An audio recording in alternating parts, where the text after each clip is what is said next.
ఉండాలి అంటే కంపల్సరిగా మనము వదిలేయాల్సింది ఏంటి అంటే నెగిటివ్ క్వాలిటీస్. ఇప్పుడు నేను చెప్పే ఈ అరిషడ్వర్గాలు అనేది మూలాధార, స్వాదిష్టాన, మణిపూరక చక్రాల్లో వచ్చే సమస్యల గురించి. మన పెద్ద బ్రెయిన్ ద్వారా జీవక్రియ జరిగి యాక్టస్ ద్వారా ఎప్పుడైతే బయటకు వచ్చేస్తుందో ఆ మధ్యలో జరిగే ప్రాసెస్లోనే ఈ అరిషడ్వర్గాలు అనేది మనకు జరుగుతుందండి. కాబట్టి కోరిక ఉండాలి. ఆ కోరిక అనేది కొంత మేరకే ఉండాలి. అది కూడా ప్రాపంచికంగా కోరిక ఉండకూడదు, ఆధ్యాత్మికంగా ఉండాలి. నెక్స్ట్ కోపం చెప్పుకున్నాం. కోపం కూడా మనుషులే గ్రహించేస్తుంది. కోపం అనేది చాలా మంది ఒక వ్యక్తి నాకు అతను చూస్తేనే కోపం అండి అంటారు. ఆ వ్యక్తికి ఏం కాదు. ఎవరికి గ్యాస్ ఫామ్ అయ్యేది, బీపీ పెరిగేది ఎవరికి? మనకు. ఎందుకంటే ఆ వ్యక్తిని చూసి కోపం ఎవరికి వస్తుంది? మనకు వస్తుంది. సో కోపం వల్ల ఎవరికి నష్టము అంటే మనకే నష్టం. అయితే మనము కోపం నుంచి బయటికి రావాలి అంటే ఎలా? నేను కోపడకూడదు, కోపడకూడదు అని మంత్రం జపిస్తే తగ్గుతుందా? కాదు. ధ్యానం చేయాలి. ధ్యానం ద్వారా మనకు 60% కోపం తగ్గుతుంది. చాలా మంది కౌన్సిలింగ్ వచ్చిన వాళ్ళు కానివ్వండి, ధ్యానంలోకి వచ్చిన వాళ్ళు నాకు అప్పుడున్నంత కోపం లేదండి అని చెప్తుంటారు. అంటే ధ్యానం ద్వారా మనం 60% తగ్గించుకుంటాం కోపాన్ని. రిమైనింగ్ 40% ఉంది కదా, అదేనంటే 10% కోపం ఉండాలి. కోపం లేకపోతే పనులు జరుగుతాయా? సెల్ ఫోన్ ఆపండో ఆపండో అని చెప్తా ఉంటాం, చెప్తే వినం. కోపడితే వెంటనే ఒకరినొకరు ఆఫ్ చేస్తాం. అంటే ఈ విషయంలోనే కాదు, ఇంట్లో అయినా సరే కోపం అనేది మనకు 10% ఉండాలి. అప్పుడు రిమైనింగ్ 30% చూసారా, అది ఎలా తగ్గుతుంది అంటే ఒక 20% వచ్చి సజ్జన సాంగత్యం వల్ల మనకు ప్రేమ అనేది పెరగడం వల్ల కోపం అనేది తగ్గుతుంది. సో 20% ఇలా క్లాసెస్కి రావడం వల్ల ఇప్పుడు మనం ఇక్కడ కూర్చొని క్లాసెస్ జరుగుతున్నాయి అంటే మనకి ఎంతమంది వర్క్ చేస్తున్నారు? మాస్టర్స్ని మాట్లాడడం కానివ్వండి, ఇక్కడ క్లీన్ చేయడం కానివ్వండి, ప్రతిదీ కూడా అంటే వాళ్ళ సేవ చూసి వాళ్ళ ప్రేమ కదా చూసుకొని వాళ్ళకి ఎవరికి కూడా అమౌంట్ లేదు, మనం ఏమి ఫీజెస్ పే చేయం కదా. కానీ ఏమనిపిస్తుంది వాళ్ళని చూడగానే? చూడండి ఎంత సేవ చేస్తున్నారు. మన ఇంట్లో మనం ఒక పని చేయాలంటేనే, బయట సంపాదిస్తేనే, మనము ఇంట్లో ఏదైనా ఒక పని చేయాలంటేనే ఏం చేస్తాము అంటే ₹1 ఇస్తేనో లేదంటే ఏదో ఒక ఆశిస్తేనే మనకు అక్కడ పనులు జరుగుతాయి.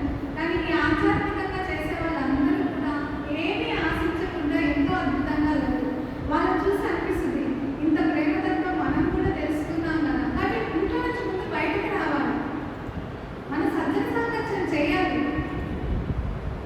వాళ్ళు చిన్నవాళ్ళు, వీళ్ళకి ఏం తెలుసు, వీళ్ళకి అనుభవం లేదు అంటారు. ఆధ్యాత్మికంలో చిన్న పెద్ద లేదు. మనకు తెలుసు 7 రకాల ఆత్మలు ఉన్నాయి. సోల్స్, పూర్ణాత్మ, వృద్ధాత్మ, యువాత్మ ఇలా. సో ఈ జన్మలో మన వయసులో చిన్నవాళ్ళు అయ్యవచ్చు, గత జన్మలో మనం ఎంతో ధ్యాన సాధన చేసిన వాళ్ళే అవుతారు. కాబట్టి ఫస్ట్ మనల్ని మనం గ్రహించేది ఏంటి అంటే కోపం. ధ్యాన సజ్జన సాంగత్యం వల్ల మనం ఆ కోపాన్ని తగ్గించుకోవచ్చు. రిమైనింగ్ ఇంకో 10% ఉంది, 100. ఆ 10% మనం విశ్లేషించుకోవాలి. ఈ కోపం ఎందుకు వచ్చింది? నిజంగా ఇక్కడ కోపం మనం కోపడచ్చా? మనకు ఆల్రెడీ చాలా మంది సీనియర్స్ ఉన్నారు. ధ్యానం చేసినప్పుడు మన సోల్ చెప్తుంటుంది, మనము ఒక మాట మాట్లాడేటప్పుడు తెలియదు కానీ ఆ గ్రహింపు మాట అయిపోయిన తర్వాత ఈ మాట ఎందుకు మాట్లాడాను, ఇలా ఆలోచించుకుంటుంటే బాగుండేదేమో మన సోల్ మనకు కంపల్సరీగా చెప్తుంది. సో విశ్లేషించుకోవాలి మనం. ఆ క్రోధం వల్ల మనకు 100% కంపల్సరీగా ఈ ధ్యాన సజ్జన సాంగత్యం వల్ల మనం తగ్గించుకోవచ్చు. కామం, క్రోధం, లోభం. నేను లోభి కాదు అంటాను, కానీ ఈ కోరిక తీరకపోతే వచ్చేది క్రోధం, తీరితే వచ్చేది లోభం. ఇందా చెప్పాను కదా, కోరిక తీరింది, 2 నుంచి చిన్న ఇంట్లోకి వచ్చేసాను, మళ్ళీ వెంటనే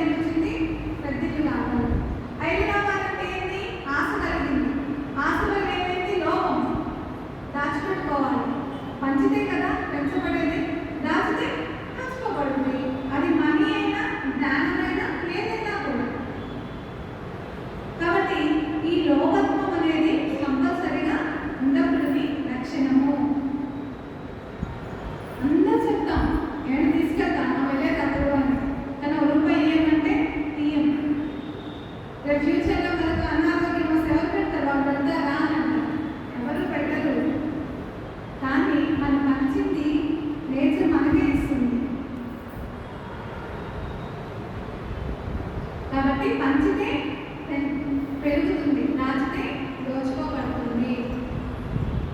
లోభత్వం అనేది కూడా ఉండకూడదు. అందుకే పత్రిసాలు చెప్తారు, ఏ వస్తే ఏ చెప్పండి, బి వస్తే బి చెప్పండి అనేసి. చాలా మంది మాకేమొచ్చు అంటారు. నేను ఈరోజు సెంటర్కి వచ్చేటప్పుడు ప్రతాప్ సార్ని అడిగాను, సార్ నేను అక్కడ చెప్పండి, ఇక్కడే కొత్తదే చెప్పండి కదా సార్, ఎందుకు రావడం అని చెప్పాను. కానీ సారు ఇక్కడ నాకంటే చిన్ననా పెద్దనా ఇవన్నీ ఆలోచించలేదు సారు. పత్రిసాలు అంతే కదా, వాళ్ళు చిన్న అనుకోము పెద్ద అనుకోము ఇవన్నీ ఆలోచించారు సార్. ఎందుకంటే వాళ్ళ మైండ్ స్టేట్ మనకి ఏమీ తెలియదు, తెలుసుకుందాము అనే ఆలోచనతో ఉంటారు. నెక్స్ట్ అదే మదం. లోపం అంటే ఏం చెప్పాను, మనీ ధనవంతుల రూపేణ మనం హెల్ప్ చేయాలి అనేసి. జ్ఞానం పంచాలి, లోపం ఉండకూడదండి. నాకు ఇది కూడా ఉంది, ఈ లక్షణం కూడా. ఇవన్నీ చాలా చిన్నగా కనపడతాయి, ఇవన్నీ పెద్ద ప్రాబ్లం చేస్తాయా అంటే చేస్తాయి. మనకు తెలియకుండానే శరీరం మీద వచ్చే అనారోగ్యాలన్నీ కూడా ఇలానే. భగవంతుడు అంటాము, భగవంతుడికి ఈ లక్షణాలన్నీ ఉంటాయా? వాళ్ళకి అందరూ సమానమే, కానీ మనకి మాత్రం అందరూ సమానం కాదు. మనకు నచ్చిన వ్యక్తులు మాత్రం ఒకటి, నచ్చని వ్యక్తులు ఇంకొక ఒకటి. మా అక్క చెల్లెలు ఒకటి, మా తోటి కోడలు ఒకటి. అవునా కాదు? కానీ చెప్పడం ఏంటంటే మై డియర్ బాస్ అంటారు, మై డియర్ మాస్టర్స్ అంటారు. కానీ ఆచరణకు వచ్చేసరికి ఏమైపోతుంది అంటే సమానం చేయలేకపోతున్నాం. కానీ అది కూడా గమనించుకోవాలి. ధ్యానము చేయటం వల్ల అనారోగ్యాలు రావు. ధ్యానంలోకి వచ్చి జ్ఞానాన్ని తెలుసుకొని ఎప్పుడైతే మనం ఆచరించలేకపోతున్నామో అప్పుడు అనారోగ్యాలు మళ్ళీ వస్తాయి. నేను ఎవరి గురించో చెప్పను, నా అనుభవమే నా జ్ఞానం. వచ్చినప్పుడు జనంలోకి వచ్చిన కొత్తగా అన్ని తగ్గిపోయి అన్ని ఏదనుకుంటా జరిగిపోతాము. తర్వాత జరగట్లేదు అంటే నాకు జ్ఞానం తెలిసింది, ఎలా జీవించాలో తెలిసింది, ఎలా మాట్లాడాలో తెలిసింది, ఎలా ఉండాలో తెలిసింది. కానీ ఇంటికి వెళ్ళేసరికి ఏమైపోతుంది, ఆ ఆచరణ లేకపోవడం వల్ల ఏమవుతుందంటే శరీరం మీద ఒక సమస్య అనేది గుర్తు చేస్తుంది, నువ్వు ఒక భగవంతుడివి. అప్పుడు వెంటనే నేను శరీరం కాదు, నేను ఒక ఆత్మని అని తెలుసుకొని ఎప్పుడైతే మనం ఆచరణ చేస్తామో మనకి ఏ అనారోగ్య సమస్య రాదు. ఈ లోభత్వం అనేది ఉండకూడదు. ఇవ్వాలి, పంచాలి. అది జ్ఞానం పంచుతారా, డబ్బు పంచుతారా? డబ్బు ఆశ ఎక్కువగా కూడా మనం ధనం గురించి ఎక్కువ మాట్లాడతాం. పిసినారి అంటే ధనం అనే మాట్లాడతాం. ఒక ధనమే కాదు, జ్ఞానం కూడా పంచాలి. పక్కన వ్యక్తికి నేను మ్యూజిక్ క్లాస్కి వెళ్తాను, ఓకే, ఎవరైనా ఇంకా బాగా పాడారు అంటే ఏమనిపిస్తుంది, వాళ్ళకంటే బాగా పాడాలి అనే ఆలోచన ఉండదు. కానీ ఏమనిపిస్తుంది వెంటనే, ఆ వ్యక్తి నేను తప్పు పాడాలి, లేదంటే సార్ బాగా ఎంకరేజ్ చేస్తారు అంటే మన లోపల తెలియని అనిశ్చితంగా చాలా ఉంటాయి. సో లోభత్వం తర్వాత వచ్చేది మదం, అహంకారం. కోరిక తీరితే వచ్చేది కూడా అహంకారం. నాకు అన్నీ వచ్చులే, నాకు అన్నీ జరుగుతాయి, నాకు అన్నీ తెలుసులే, నేను అక్కడే ఆగిపోతాను. ఈ అహంకారం అనేది ఉండకూడదు.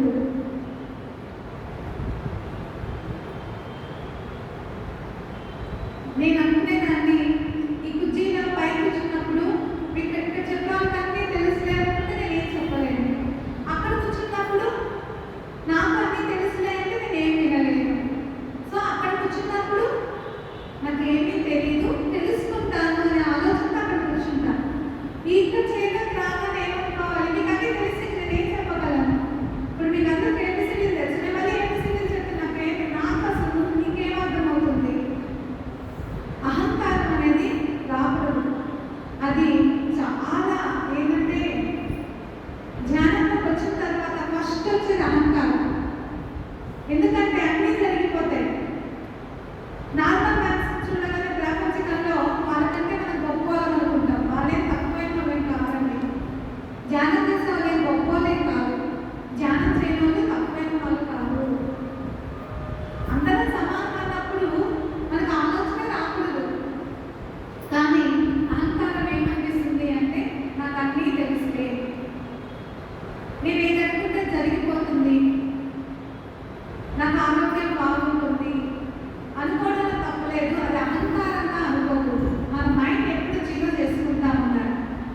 నాకు ఏమీ తెలియదు అనే స్థాయి నుంచే మనం మొదలు పెట్టాలి. అన్నీ తెలిసినప్పుడు మనం చెప్పేది వింటామా? వినలేము. నాకేమీ తెలియదు అన్నప్పుడే మనం తెలుసుకోగలుగుతాము. సో అహంకారం అనేది ఉండకూడదు. నెక్స్ట్ మోహం. మోహం అంటే ఆసన మోహం అది మాస్టర్ మోహం, భార్యకి భర్త మీద మోహం, తల్లికి బిడ్డ మీద మోహం. ఎలా ఉండాలి? తామరాకు మీద నీటి పట్టులాగా మన జీవితం అనేది ఉండాలి. ఇవన్నీ కరెక్షన్స్ అండి. వినడానికి చాలా చిన్నదిగా ఉన్నా మీరు ఒకసారి గమనిస్తే మీకే అర్థమవుతుంది. ఈ ఎఫెక్షన్ వల్ల ఏమైపోతుంది అంటే మనం ముందుకు వెళ్ళలేము. మోహం అనేది ఉండకూడదు. అది వస్తువు మీదైనా, మనిషి మీదైనా, డబ్బు మీదైనా. అది లేకపోతే నా జీవితం లేదు అనుకున్నామో అసలు జీవితమే ఉండదు. మనం ఏదున్నా ఏది లేకపోయినా న్యూట్రల్గా ఉందా నేర్చుకోవాలి. ఈరోజు నాకు ఆనందం వచ్చిందా? ఓకే. దుఃఖం వచ్చిందా? ఓకే. కానీ అలా ఉండలేము. ఆనందం వస్తే ఎగురుతాము, దుఃఖం వస్తే కుంగిపోతాము. సో మోహం అనేది ఉండకూడదు. అన్నిటినీ సమపాలన చూడటం కావాలి. మాస్టరీ, అసూయ. ఒక అడుగు కూడా ముందుకు పంపించండి. ఏంటి అంటే అసూయ. మనం అసూయతో ఉంటే ఒక అడుగు కూడా ముందుకు వెళ్ళలేము. వీటన్నిటినీ మనం జీరో చేసుకోవాలి.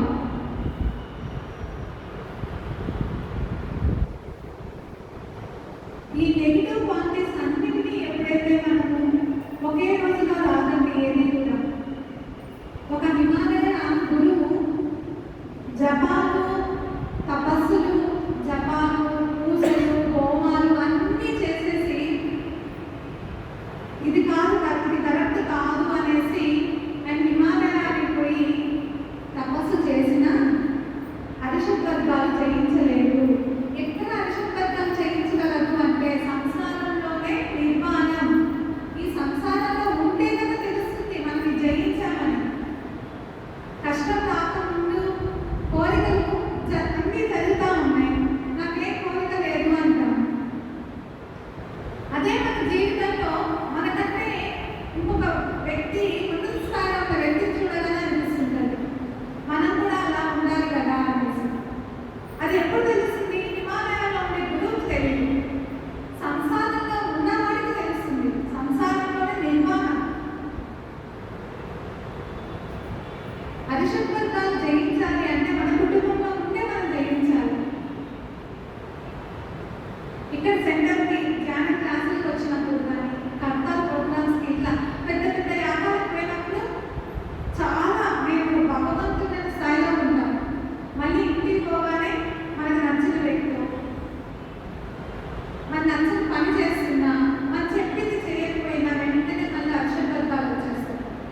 ఈ రోజు నుంచి మనం ఒక ప్రేమగా ఉందాం, శాంతిగా ఉందాం, జాలిగా ఉందాం, దయగా ఉందాం, ఓర్పుగా ఉందాం, సహనంగా ఉందాం, ఏకాగ్రతతో, జ్ఞాపక శక్తితో, విశ్వాసంతో ఉందాం.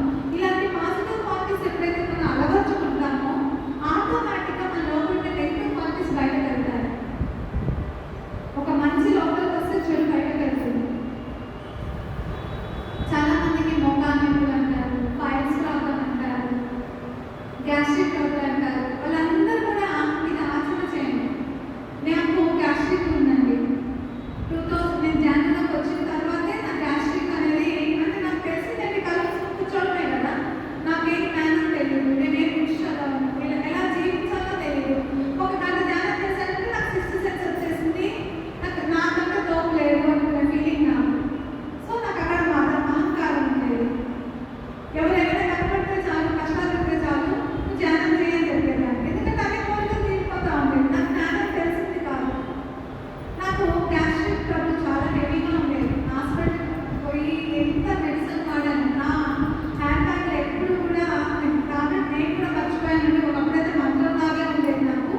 నా గ్యాస్ట్రిక్ ట్రబుల్ టాబ్లెట్ ఎప్పుడు నా బ్యాగ్లో ఉంటుండేది. నేను ధ్యానం బాగా సాధన చేసి ఎప్పుడైతే అరిషత్వ కాన్సెప్ట్ విన్నానో తర్వాత ఏమైంది అంటే నా గ్యాస్ట్రిక్ ట్రబుల్ తగ్గింది. నేను మార్నింగ్ హాట్ వాటర్ తాగుతున్నాను, ఇంకా తగ్గింది అనుకునేదాన్ని. మామూలుగా ఏమంటారు గ్యాస్ట్రిక్ అంటే టైంకి తినక వచ్చింది గ్యాస్ట్రిక్ అంటారు. టైంకి తినక ఎంతవరకు వచ్చిందో తెలియదు, కానీ అనవసరమైన చెత్త తీసుకోవడం వల్ల గ్యాస్ట్రిక్ వచ్చిందన్న జ్ఞానం అయితే తెలిసింది నాకు. మేడం కౌన్సిలింగ్లో చెప్పారు, ధ్యానం చేస్తే కొద్దిగా తగ్గింది, కానీ అప్పుడప్పుడు నేను ఒకటి ఉన్నాను అనేది వస్తుండేది. అప్పుడు టాబ్లెట్ మింగి అన్ని చేస్తూ ఉండేదాన్ని. తర్వాత నాకు బాగా తగ్గిపోయింది గ్యాస్ట్రిక్ రావడం. ఎందుకంటే ఏదైనా ఒక విషయం జరిగింది ఇంట్లో బయట కానీ గొడవగా జరిగిందంటే అది ఎంతవరకు తీసుకోవాలనే జ్ఞానం కొంతవరకు వచ్చింది. కానీ ఒకసారి నేను ఫెస్టివల్కి ఒక ఊరికి అత్తమ్మ వాళ్ళ ఊరికి వెళ్ళి వచ్చాను. మన అమ్మగారి ఊరికి ఒక గ్యాస్ట్రిక్ కాదు, కానీ అత్తగారి ఊరికి పోతే గ్యాస్ట్రిక్ వచ్చేస్తుంది, అది కామనే. అలా నాకు ఏమైందంటే అక్కడికి పోయి వచ్చాను. నేను ఒక జాయిన్ నాకు జ్ఞానం ఉంది, అది ఒక తీసేసాను. అక్కడ ఒక క్యారీ చేసుకొని వచ్చాను. చిన్న విషయాన్ని చెప్తారు కదా, ఆ మొగుడు కొట్టిన తల్లి తోడి కోటలు తగ్గింది అంటారు సరే. ఆ టైంలో మా తోడి కోటల గురించి నేను తీసుకొచ్చి క్యారీ చేశాను. దాన్ని ఏం చేశాను, ఇంటికి రాగానే ఒక మా అమ్మకి చెప్పాను ఫోన్ చేసి, ఇలా చేసింది అలా చేసింది. మళ్ళీ మా అక్కకి చెప్పాను, మళ్ళీ ఫ్రెండ్స్ ఫోన్ చేస్తే ఇంకెంతంటే అదొక ఆనందం. ఒక గురించి చెడు చెప్పడం అంటే ఎంత ఆనందమో. మంచి చెప్పడం అంటే కొద్ది కష్టం ఉంటుంది, కానీ అదే మన ఇంట్లో మంచి జరిగితే చెప్పుకుంటాం. పక్క వ్యక్తికి మంచి జరిగిందంటే మాత్రం ఒకసారి చెప్పి వదిలేస్తాం. వాళ్ళు ఎవరికో టౌన్ ఫస్ట్ వచ్చింది అనేది అనుకో ఒక్కసారి చెప్తాం, దాన్ని ఎక్కువ కూడా వినకూడదు. చెడు లోపల కూడా వెళ్ళలేదు, బయటనే చెప్పేసి వచ్చేస్తాం. అలా నేను ఏం చేశాను, ఆ వ్యక్తి చెడు చేయడానికి ఇదే మరి రెడీమేడ్ లాగా రెడీమేడ్ కాన్సెప్ట్ ఉంది. బస్సులో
ఓకే, నాకు అప్పటి నుంచి కొద్దిగా భయం ఉందండి. భయం ఉండాలి, భయం లేకుండా జీవించకూడదు. భయం ఉంటేనే భక్తి వస్తుందండి. భయం లేకపోతే భయం అనేది ఎక్కువ ఉండకూడదు, కానీ కొంత భయం అనేది ఉండాలి. అప్పటి నుంచి నేను ఎక్కువసేపు ఆలోచించాను, భయం నాకు ఏడ గ్యాస్ట్రిక్ ఉండాలని వస్తుందేమో అనేసి. కానీ తర్వాత ఫస్ట్లో భయపడ్డాను. తర్వాత అది మాట్లాడకూడదు, అట్లీస్ట్ ఒకవేళ నేను మాట్లాడాలి అంటే పై శరీరంలో నుంచి వెళ్ళిపోవాలి, లోపల మన లోపలికి వెళ్ళకూడదు అన్న ఆలోచన వచ్చింది. ఆ జ్ఞానం తెలిసింది. కాబట్టి అందరం కూడా ఎంత మేరకు ఆలోచించాలి, ఎంత మేరకు మాట్లాడాలి అనేది ఆ క్వాలిటీస్ మనం నేర్చుకోవాలి. మేడం చెప్పారు కదా, నీకు మోషన్ కల్లోకి వచ్చింది, నీకు అక్షరాలు ఉన్నాయి అంటే నాకు లేదు అని. ఎందుకు లేదు? అహంకారం ఉంది, కోరిక ఉంది, కామము, అంతే కదా. రోజు 10 లక్షల పరమాణాలు ఎందుకు? ఈ భూమి మీదకి వచ్చింది ఎంతవరకు కావాలో అంతవరకే కావాలి. కానీ ఒకటి వచ్చిన తర్వాత ఇంకోటి కావాలనిపించేది. కోరుకోవడంలో తప్పు లేదు కదా అనిపించేది. చిన్న హారం వస్తే పెద్ద హారం కావాలి, పెద్ద హారం వస్తే చేతికి గాజులు కావాలి, చేతికి గాజులు కాగానే పక్కింటి కట్టుకుని చీర కావాలి. అంటే దానికి ఎంతసేపు ఉంటా ఉంది. ఎప్పుడైతే ఈ జ్ఞానం తెలుసుకుంటామో ఎంతవరకు ప్రాపంచిక కోరికలు ఉండాలి అనేది తెలుసుకున్నాను. అసూయ, అసూయ అంటే ఏంటి? క్లాస్లో నాకంటే ఫస్ట్ వచ్చినప్పుడు నేను మాట్లాడినండి. నేనేమనుకున్నాను, అది కామనే కదా అనుకుంటాం. అది కామన్ ఎట్లా అవుతుంది? కామన్ కాదు. అందరితో సమానంగా ఉండటం కావాలి. మనకంటే పై స్థాయిలో ఉండేవాడిని గౌరవించాలి, మనకంటే కింద స్థాయిలో ఉండేవాడిని గౌరవించాలి, మనతో మధ్యంగా ఉండేవాడిని గౌరవించాలి. అదములు, మధ్యములు, ఉత్తములు అని ఉంటుంది. సో ముగ్గురిని సమానంగా చూసే విధానం మనకు రావాలి. మన ఇంట్లో పిల్లలు ఇద్దరు ఉన్నారనుకో, ఉద్యోగం చేసే పిల్లలు ఒక రకంగా చూస్తామా, ఉద్యోగం లేని పిల్లలు ఒక రకంగా చూస్తామా? కాదు కదా. ఇద్దరు మన బిడ్డలే, వాళ్ళిద్దరి మీద ప్రేమ ఉంటుందా ఉండదా? సో మన అందరినీ సమానంగా చూసే విధానం రావాలి. ఇవన్నీ కూడా అక్షరాలు. మన కళలో ఎప్పుడైనా కూడా మోషన్ సంబంధించి లేదా మన ఇళ్లలో ఈ లెట్రిన్కి సంబంధించి ఏమంటారు పని చేయకపోయినా, మనం బయట బాత్రూమ్స్కి వెళ్ళినప్పుడు గలీజ్గా ఉన్నా వెంటనే మనం చెక్ చేసుకోవాల్సింది ఏంటి అంటే మనం ఎక్కడ అక్షరాలకి లోనవుతున్నామో అని గమనించుకోవాలి. మనం అనుకుంటాం యద్భావం తద్భవతి అని. నేచర్ మనకి ఇస్తుంది ఇస్తుంది అని. ఏమి ఇస్తుంది నేచరు? మన చుట్టూ ఉండే సమాజంతోనే నువ్వు ఇలా ఉండకూడదు, ఇలా ఉండకూడదు. పచ్చగా ఉన్న వాళ్ళకి లోకమంతా పచ్చగా ఉంటుంది అని అంటాము. అంటే ఏంటి అర్థం చెప్పండి? పచ్చగా ఉన్న లోకమంతా పచ్చగా ఉందంటే అర్థం ఏంటి? వాడు చెడ్డగా ఉన్నాడు అనుకో, మన చెడ్డగా ఉన్న లోకమంతా ఎలా ఉంటుంది? చెడ్డగా ఉన్నట్టే ఉంటుంది. కళ్ళు పచ్చగా అందరూ పచ్చగా ఉన్నారు, అది నెగిటివ్ సైడ్ వాడితే. అదే పాజిటివ్ సైడ్ వాడితే మనం మంచిగా ఉన్నామనుకో, లైక్ నువ్వు పక్కన వాడు మంచిగా ఉంటారు. నీకు కోపం ఉంది అనుకో, పక్కన వాడికి కోపం ఉంటుంది. మనం అనుకుంటాం పక్క వ్యక్తికి కోపం ఎక్కువ అని మనం గమనించామంటే వెంటనే ఎవరు చెక్ చేసుకోవాలి? మనం చెక్ చేసుకోవాలి. కోపం ఎక్కడో కోపం ఉంది. లైక్ ఒక వ్యక్తి మనకు చిరాకు ఇస్తున్నాడు, విసిగిస్తున్నాడు అంటే మనం ఎవరినో చిరాకు విసిగిస్తున్నాము, ఇంటి మధ్య బాగా విసిగిస్తున్నాం, అది అది గుర్తు రాదు. ఆఫీస్లో మన పైన మేనేజర్ విసిగిస్తున్నాడు అంటే ఆ లక్షణం మనలో ఉంటేనే మనం పక్కన వ్యక్తి ఆ ప్రాబ్లం మనం ఫేస్ చేస్తుంటాము. ఇది చెప్పచ్చు చెప్పకుండా నేను చెప్తాను. మా తోడికోడలికి నన్ను చూస్తే అసూయ. నిజంగా నేను అనుకున్నాను ఆ మనిషి నెగిటివ్ అనుకున్నాను. తీరా చెక్ చేసుకుంటే ఏం తెలిసింది? నాకు అసూయ. ఎప్పుడైతే నేను ఈ డైరీ మేడం కౌన్సిలింగ్లో చెప్పేవారు, నువ్వు రోజు డైరీ నీ ఆలోచన ఎలా ఉందో రాయని చెప్తుండేది మేడం. అంటే డైరీ స్టార్ట్ చేస్తానండి, ఒక వారం రోజులు రాస్తాను, మళ్ళీ ఏదైనా బాగా వచ్చినప్పుడు మళ్ళీ ఒక వారం రాస్తాను. రెగ్యులర్ అయితే ఉండేది కాదు. అప్పుడు నేను ఎప్పుడైతే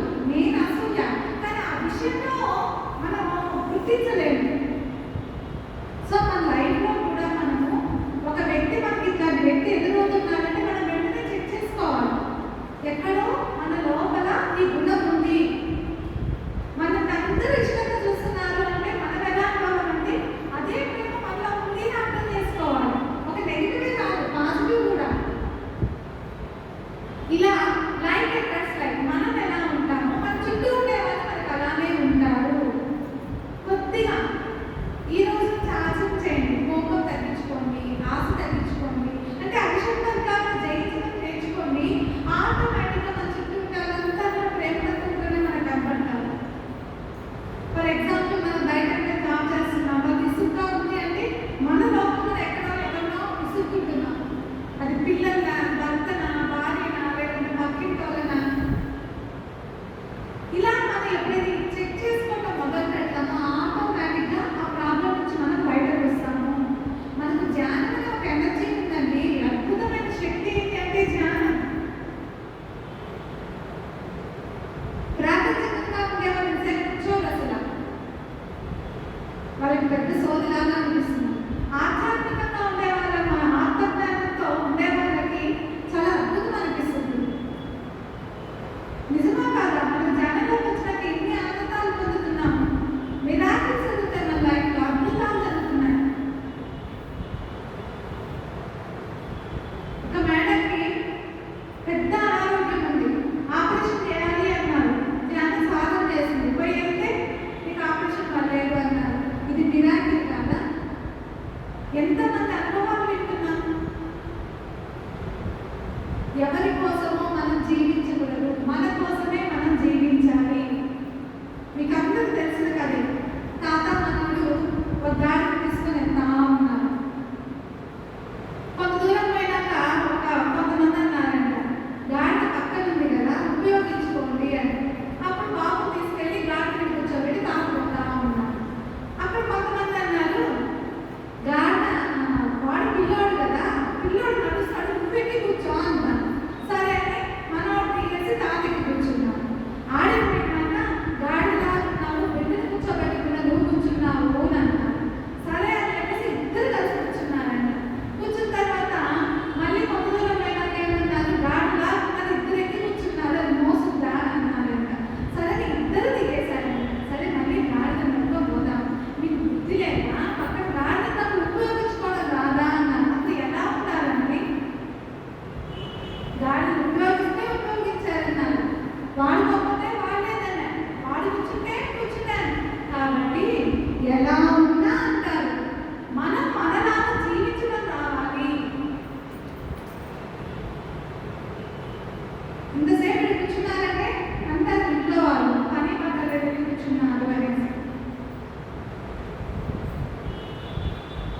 కాబట్టి ఎలా ఉన్నా అంటారు, ఎలా ఉండాలంటే మనం మనలాగా జీవించడానికి వచ్చాం. ఆనందం చివరికి మన కాన్సెప్ట్ ఏంటి ధ్యానంలో అంటే ఆనందంగా ఉండటమే, ఇంకేమీ లేదు. ఆనందంగా ఉండటమే. కష్టం వచ్చినా ఆనందంగా ఉండాలి, బాధ వచ్చినా ఆనందంగా ఉండాలి, ఆనందం వచ్చినా ఆనందంగా ఉండాలి. చివరికి మనం పొందాల్సింది ఏంటి ధ్యానంలో అంటే ఆనందం. మనం పెద్ద భగవంతులు అయిపోతాము, పెద్ద ఆశ్రమాలు తెలియదు కాబట్టి తెలియదండి. నాకు తెలిసింది ఏంటి, నేను ఆనందంగా ఉండాలి, నాతో బాగుండాలి, ఆనందంగా ఉండాలి, చాలా అంతే జీవితాన్ని.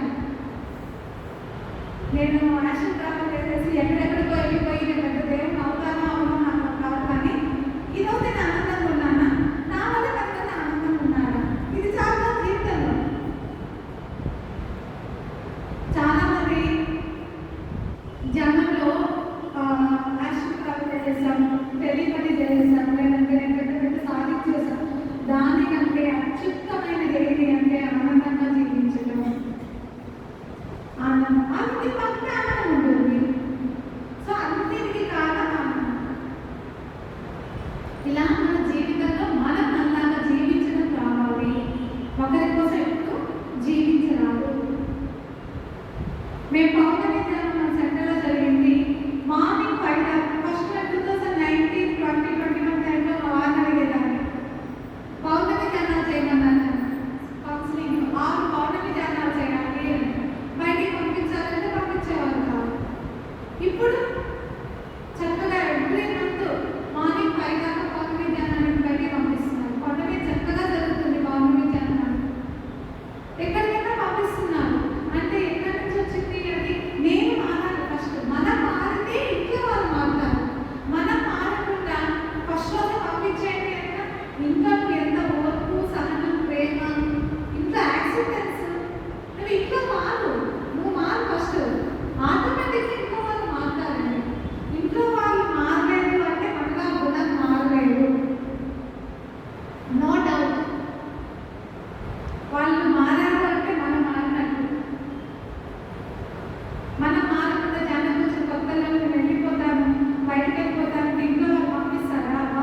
మనలో ఉండే గుణాలు మారాలి, పక్కన వ్యక్తి మారాలని ఎప్పుడు అనుకోవాలి.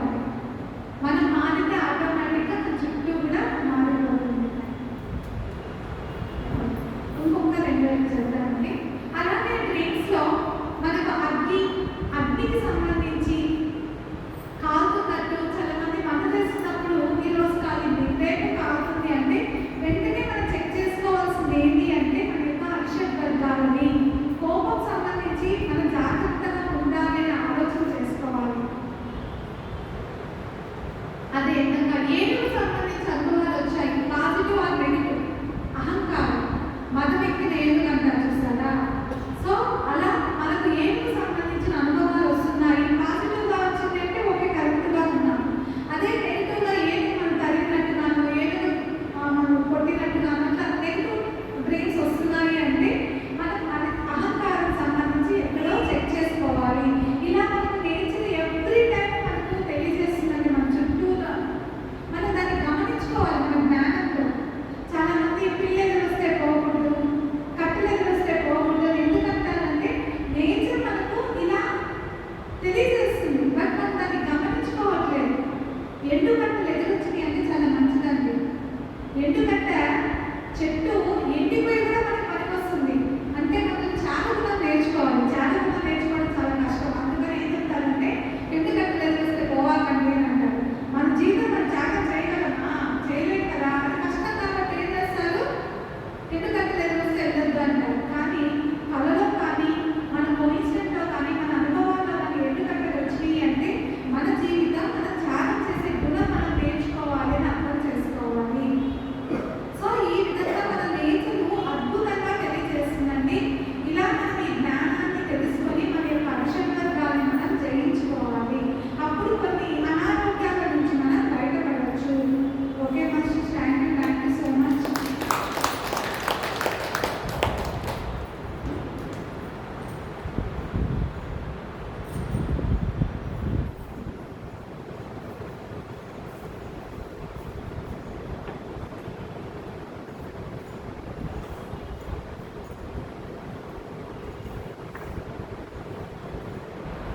ఓం నమో వెంకటేశాయ. ఈరోజు స్మిత మేడం గారు చాలా చక్కగా అరిషడ్ వర్గాల గురించి చెప్పారు. నిజం, అరిషడ్ వర్గాలను ఎప్పుడైతే మనం చేయిస్తామో మనం ధ్యానంలో ముందడుగు వేసినట్లే. గురువుగారు చెప్పినట్లు 3 త్రిగుణాలు మనం చెప్పారు కదా, ధ్యానము, సజ్జన సాంగత్యము, స్వాధ్యాయం. ఎప్పుడైతే ఇది చదువుతూ ఆచరిస్తూ ఉంటామో ఈ అరిషడ్ వర్గాలు అనేది ఖచ్చితంగా ప్రతి ఒక్క మెడిటేషన్ మాస్టర్ చేయిస్తారనమాట. సో చాలా చక్కగా అందరికీ అర్థమయ్యే విధంగా చాలా సులభంగా చాలా చక్కగా అందించారు మేడం మీ యొక్క జ్ఞానాన్ని. మరొకసారి కృతజ్ఞతలు తెలియజేస్తున్నాం. నిజమండి, ధ్యానంను అరిషడ్ వర్గాల్ని జయించామంటే ఇంట్లోనూ హ్యాపీగా ఉంటాము, బయట హ్యాపీగా ఉంటాము. ఎవరిని చూసినా కూడా కోపం అనేది రాదు. కోపం వచ్చిందంటే ఒక సెకండ్ మనం ఆలోచించాలి దాని గురించి, ఎందుకు వస్తూ ఉంది అనే అవేర్నెస్ ఉండాలి, ఆ ఎరుక అనేది ఉండాలి. అంటే ధ్యానం చేసే వాళ్ళకి చేయని వాళ్ళకి డిఫరెన్స్ అనేది ఉండాలి. సో అప్పుడే వాళ్ళు ధ్యానానికి వచ్చి ఆలోచిస్తారనమాట. వాళ్ళంత పేషెన్సీగా ఉన్నారంటే కారణం ఏంటి, బిహైండ్ దట్ వాళ్ళు మెడిటేషన్ చేస్తున్నారు కాబట్టి అనే ఆలోచన వచ్చినప్పుడు ఎందుకు మనం ట్రై చేయకూడదు అలాంటిది అనే ఆలోచన వాళ్ళకి ఒక విత్తనం నాటినట్లే అవుతుంది. అంతే కదా మాస్టర్స్? ఏదో నాకు తెలిసి చెప్తున్నాను కానీ నిజం ఇది. ఎందుకంటే సమాజంలో వచ్చేది ఈగో,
ఆలోచించరు.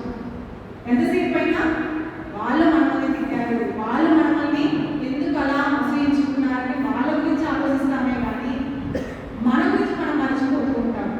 సో ఇలా మనం సెల్ఫ్ చెక్ అనేది ఎవ్రీ మూమెంట్ మనల్ని మనము చెక్ చేసుకుంటూనే ఉన్నామంటే ఖచ్చితంగా మంచి నేటి బాలులే రేపటి పౌరులు అన్నట్లు మనం చక్కగా ఎదుగుతామన్నమాట.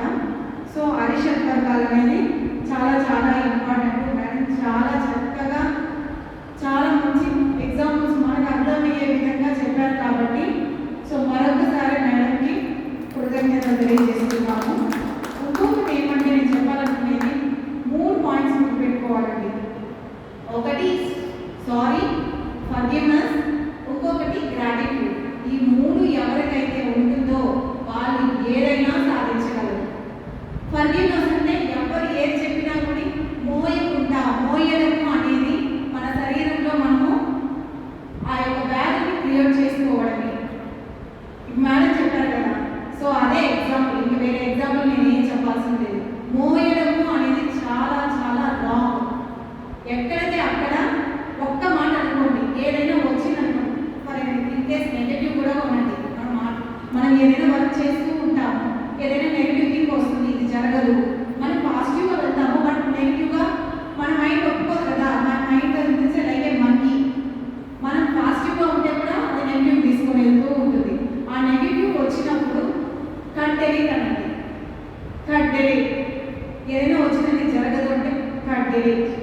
ఆ కట్ డెలీట్ అనేది ఎప్పుడైతే అంటారో అది మీకు తెలియకుండా ఆ నెగిటివ్ అనేది వెళ్ళిపోతుంది.